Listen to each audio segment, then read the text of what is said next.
Welcome to the MBU Football Coaches Show. I am Guy Danhoff, and I'm joined, of course, with Coach B. Coach, it's been 2 weeks since we've seen you last. I know I'd like to probably ask you about your golf game, but I'm guessing that it's in season, so I'm probably sure that you've been doing some work with the team. And why don't you catch us up what the team's been doing since that 4 overtime game, of which the Spartans won 25-23 versus Iowa Wesleyan just 2 weeks ago. So now the Spartans are at 1-1.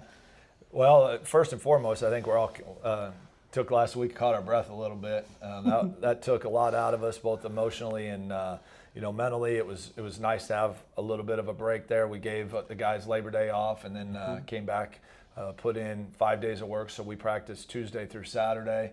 Kind of stuck to a normal plan, just shifted everything over one day, and then we've been a normal week this week, getting ready for Madonna.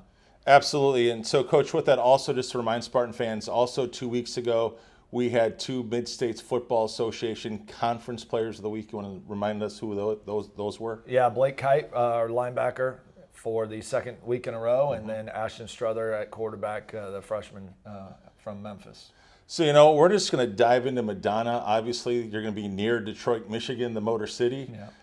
That's about a 9-hour bus ride. I think it's the longest trip that you have on the season, right? Yeah, this will be our longest trip, and it's going to be important that we handle it. It's obviously our first road game, real road game. Right. Obviously we didn't when we went down to Lyon, because it was a night game, we did that all in one day. So right. This will really be our first hotel overnight experience. We have a number of veterans, but there's a lot of young guys that'll be their first real road trip, and just making sure we handle that as well as possible. And the guys do a great job, but it's always a little bit different. So going into our, again, the longest trip of the year.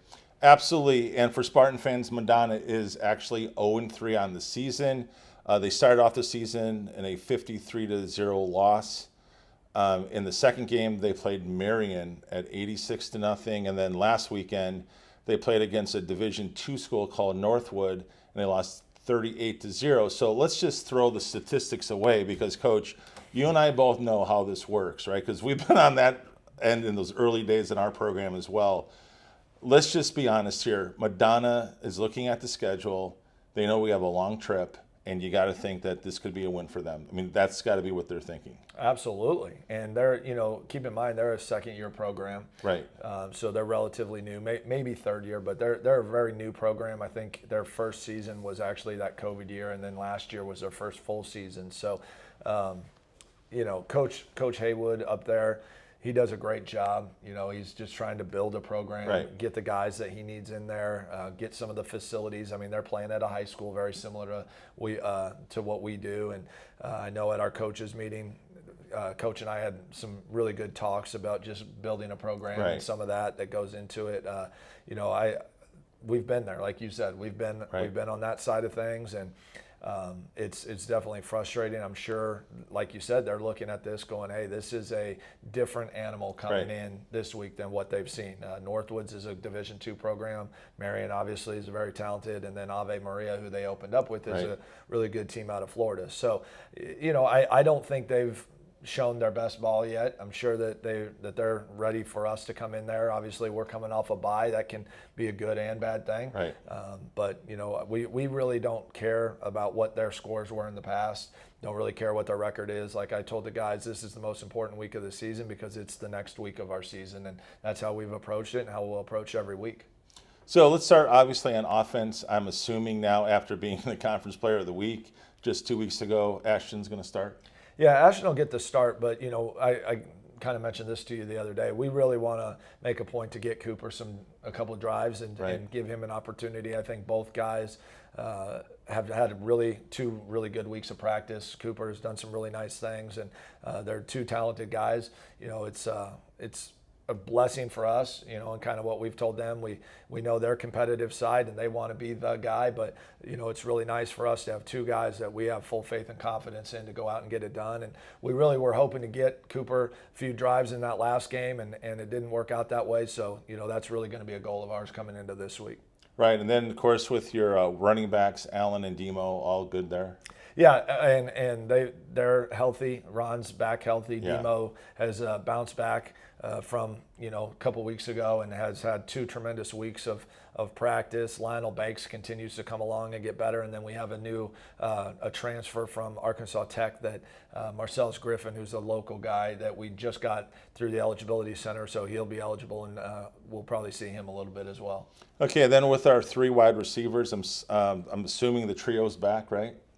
Yeah, Josh has been nursing a little bit of a sore ankle for the last couple of weeks Okay. that he hurt in the Iowa Wesleyan game, but he didn't let on to it. Of course, when you had some time off, it started to flare up a little bit. So Right. we've been real cautious with him over the last 2 weeks since the last game, and he's been getting treatment regularly. We'll probably make him a little bit more of a game time decision, but Gavin and Cam, they're good to go, and Kevon's had a good week, and Drew Gillig's had a good week. Jake Harness continues to do great stuff. So we have depth there, so it's really nice. Well, let's flip to the defensive side. As we talked actually on our very last coaches show, outside of a couple of plays in that first half, I mean, the defense has actually played very well, getting some sacks, getting some pressures. So kind of how's your defense looking? They're good. Everybody's healthy. Joe King again had an ankle injury from that first game against Lyon. He's not quite full speed, not quite back to 100%.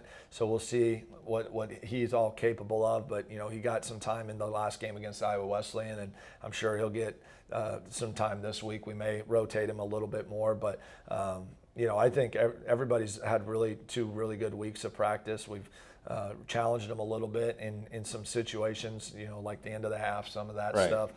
But they've rebounded well.